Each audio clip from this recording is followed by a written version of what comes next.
네, 뭐 미국의 소비는 살아 있고 사실 뭐 공룡이 살아 있다는 얘기는 들어봤지만, 네, 또 그거 좀 센세이션한 그런 반응을 일으킬 수 있죠. 공룡이 살아 있다면. 그런데 이제 소비가 살아 있는 거는 뭐 계속 소비가 좋았기 때문에 여전히 살아 있어 뭐 그런 소위 반응을 일으키지만 증시는 조금 다른 듯합니다. 왜냐하면 소비가 좋다는 얘기는 거의 한 2년 가까이 들었던 그런 내용인데요. 어제 이제 소비 지표가 좋게 발표가 되고 또 수당 신청 건수, 즉 실업률을 미리 선반영하고 하는 그런 그 데이터가 줄었습니다. 그래서 미국의 고용 상태도 나쁘지 않다라는 걸 보여주는 데이터로 어제 미국 증시가 또 2% 이상의 나스닥 증시의 상승이 있었고요. 이런 부분은 결국 지난번에 있었던 엔캐리 트레이딩의 청산 우려로 인해서 일본의 금리 인상과 함께 급락했던 증시가 회복되는 그런 중요한 모멘텀이 되고 있다, 이렇게 말씀드릴 수 있겠고요. 특히 이제 어제 나왔던 얘기는 키워드가 소비이기 때문에 오늘 소비 관련주 갖고 왔고, 대선 전까지는 뭐 이런 기조는 경제 지표가 뭐 한두 달 만에 엎어진다든지 이런 일은 벌어지지 않고, 또 FRB 의장인 파월 의장도 결국 그 미국 그 바이든 시절에 다시 또 재선임이 된 그런 형태이기 때문에 결국 그 FRB의 어떤 이런 그 경제 전략, 경제 정책, 금리 정책 이런 부분들이 미국의 경기에 찬물을 끼얹어서 경착륙으로 갈 가능성 없다라는 걸 보여주면서 미국이 빠르게 복원을 했는데, 나스닥 지수를 제가 뭐 지수 말씀 잘 안 드리는데 오늘은 나스닥 지수 차트를 잠깐 보면서 말씀을 드려보도록 하겠습니다. 차트 잠깐 보도록 할게요.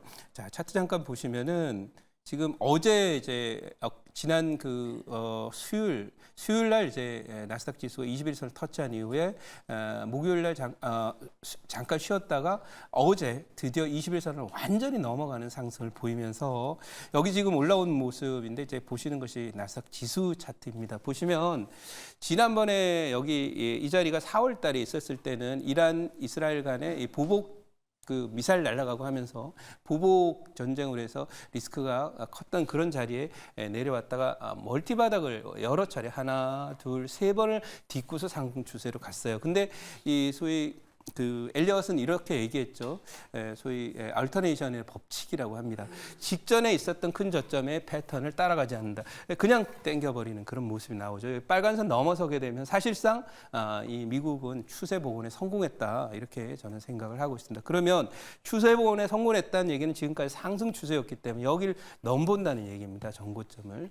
그래서 그런 그 관점에서 보셨으면 좋겠고요. 오늘도 어제까지 수요일까지만 해도 외국인들이 한국 주식을 거의 사지 않고 계속 한 일주일 동안 지수가 올라오는 동안에 선물 매도를 계속 했었는데도 불구하고 오늘 드디어 이제 외국인들이 지금 현재 시점에 한 7천억 정도 전의 선물 순매수와 코스피에 대해서도 대략 한 7천억 정도를 매수하는 그런 모습을 보이고 있어요. 그래서 외국인들은 과거에도 보면 이 저점대 사지 않습니다. 돌아서서 자리 잡는 거 보고 대략 보통은 한 21선 정도 정도가 돌파되는 시점부터 사기 시작해서 끌어당기는 그런 경향이 있기 때문에 오늘 밤에도 아마 미국이 옵션 만기긴 해도 지수의 상승 계속 이어질 것이다.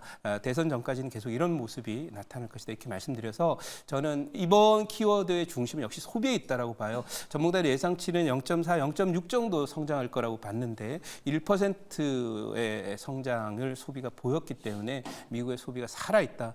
그러면 거기에 관련된 수혜주를 찾아보자, 이런 관점입니다. 자, 그러면 우리 준비된 제 포트 한번 보도록 할게요. 자, 포트 잠깐 보시면 뭐 어쨌든 쭉 뭐 나름대로 잘 가고 있는데, 이제 한국 BNC 그리고 한전 KPS, 휴젤이 있는데 이게 SOS 스틸 덱이 한 5, 60% 갔다가 지금 조정이 들어와 있습니다만은 휴젤이라는 종목은 지금 20% 가까이 수익이 나 있는 그런 상태죠. 이것도 소비주기 때문에 결국 미국의 소비가 살아있다는 것에 수혜주가 되고 고가 돌파를 하고 있으니 오늘은 휴젤에 대한 그 차트 잠깐 보고 가보도록 하겠습니다. 휴젤 잠깐 가보도록 할게요. 자, 보시면은 이 차트를 보시면은 이게 아주 미세한데 여기 넘어갔어요, 여기를. 예, 그래서 우리 노원 매니저님 계셨으면은 이게 돌판가 만가 하는 거를 지금 약간 헷갈리시고 계실 수 있지만 아마 여기에 장대양선과 밑에 거래가 터지는 일이 조만간에 벌어질 텐데 그때 진행되면 돌파가 되고 라인은 여기 32만 원대 언저리가 만약 종가로 돌파된다면 이제부터는 이런 형태의 이 매집 과정이거든. 많이 안 올랐고요. 올라가면서 이 우주 돌파되는 그런 영역까지도 상승이 가능하기 때문에 수익 극대화적 관점에서 계속 홀딩하도록 하겠다. 이렇게 말씀드리고 오늘 종목 한번 편입을 해볼게요. 제가 이 소비 관련주 말씀을 드린다고 했으니까요. 소비 관련주 오늘 편입을 할 텐데 휴젤과 비슷한 종목이다라고 생각하시면 돼요. 현재 가격 35,850원 기록하고 있고요. 종목의 이름은 바로 휴메딕스라고 하는 그런 종목이 되겠습니다. 그래서 차트를 이제 잠깐 보면 바닥에 쫙 깔려 있는 그런 상태입니다. 이 종목도 역시 휴젤이 우상향으로 가는 그런 모습이었지만 여기도 지금 지난번에 순간 급락이 나왔다가 바로 다 회복을 한 상태고요. 보시면 여기서 양선이 한 개 정도만 나오면 거의 그 6개월 신고가를 기록을 하게 됩니다. 그래서 휴젤이라고 하는 종목도 역시 보톡스나 뭐 이런 쪽과 연관이 돼 있는 그런 종목이고 이 종목은 그 관절염 치료제 그다음에 뭐 헬스케어 이런 그다음에 하이룰론산이라고 해가지고 필러를 만드는 회사이기 때문에 탄탄한 실적을 내고 있어요. 소비주들이 특히 헬스케어 쪽에 에스테틱이라고 부르죠. 그래서 뭐 시술한다고 그렇게 얘기를 하죠. 그런 쪽에 필러를 만드는 회사이기 때문에 탄탄한 실적 기반을 갖고 있다 이렇게 말씀드리고 잠깐 이제 실적의 동향을 잠깐 보시면은 이게 이제 지금 보고 계신 것은 연간 그런 실적 전망인데 작년 대비해서 올해 작년에 1,500억, 올해 1,800억 매출이고 영업이익을 보시면은 370억 기록했던 게 500억 기록하고 있습니다. 그리고 이게 내년에도 역시 600억에 육박하는 영업이익, 후년에 700억에 육박하는 영업이익을 보이면서 꾸준히 매출의 증대를 보이고 있습니다. 이겁니다.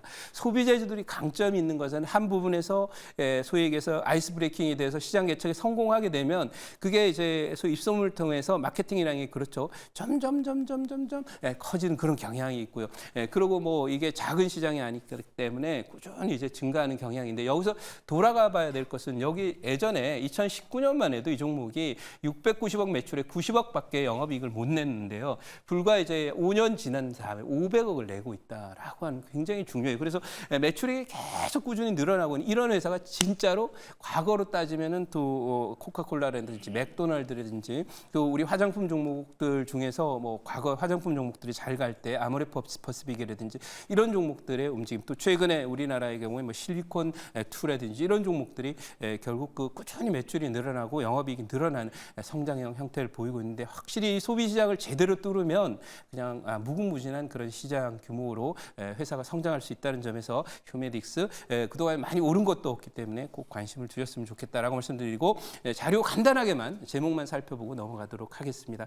자, 이 제목 살펴보면 휴메딕스 2분기 영업이익이 131억 원으로 분기 최대 기록을 경신했다. 근데 이 종목이 주가는 최대 기록을 경신을 못했단 말이에요. 그러니까 하반기에도 또 수출이 더 늘어나는 기반 조성을 하기 때문에 매출도 역대 최대다. 이렇게 얘기를 하고 있죠. 자, 다음 장 가보도록 하겠습니다. 자, 다음 장 보면은 경기 침체 우려라더니 미국 증시에서 헐헐 나는 유통 소비주 했어요. 여기서 키워드를요. 유통 좀 뽑지 마세요. 우리나라하고 해당 사항이 없습니다. 왜? 한국은 내수가 맛이 간 나라이기 때문에 아시죠? 요즘에 뭐 경제 지표가 좋다고 얘기하지만 그거는 삼성전자를 포함한 현대차, 자동차나 삼성전자 그리고 일부 조선주 이런 쪽에 대기업들, 큰 그룹들, 글로벌 기업들이 실적이 좋아져서 수출이 잘 나오는 것일 뿐 세계 경기하고 관련이 돼 있습니다만은 내수 경기는 우리나라 요즘에 뭐 그런 얘기 많이 들으셨죠. IMF보다 더 힘들다, 정말 죽겠다 이런 얘기 많이 들으셨을 텐데요. 최근 2년 동안 내수 경기 부양책이 사실 없었습니다. 그러면 미국은 2022년도 7월부터 이제 IRA법이라든지 또는 반도체 지원법을 하면서 경기 부양책을 썼는데 대한민국은 경기 부양책이 지금까지도 없었습니다. 네. 왜냐하면 세금을 줄이려니 쓸 수도 없는 거죠. 그러니까 재정 지출이 줄고 지원이 줄다 보니까 결국 내수가 망가지고 있는 그런 상황인데 아직도 부양책은 제대로 된 패키지 형태로 나오지 않고 있다. 이러다 보니까 여기 제발 유통주는 좀 빼달라라고 말씀드리고 이 소비주는 수출로 오르는 것이지 국내 소비로 오르는 것이 아니다. 이런 점에서 볼 때 소비주 중에서 화장품이나 헬스케어 관련 종목, 해외 수출 소비 거기에 이제 관련 있는 종목에 관심을 두자 이렇게 말씀드리면서 질문 받아보고 가격 전략 말씀드리도록 하겠습니다. 네, 제가 한번 해보도록 하겠습니다. 네.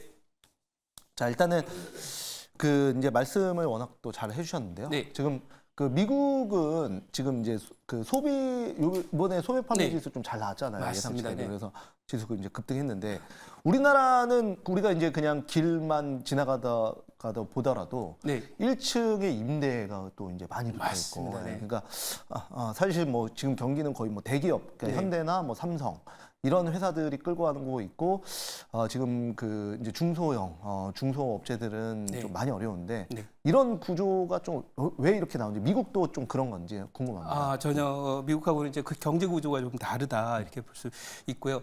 이 대한민국이 과거에 이제 70년부터 개발을 진행을 하면서 수출 주도 성장을 해왔지 않습니까?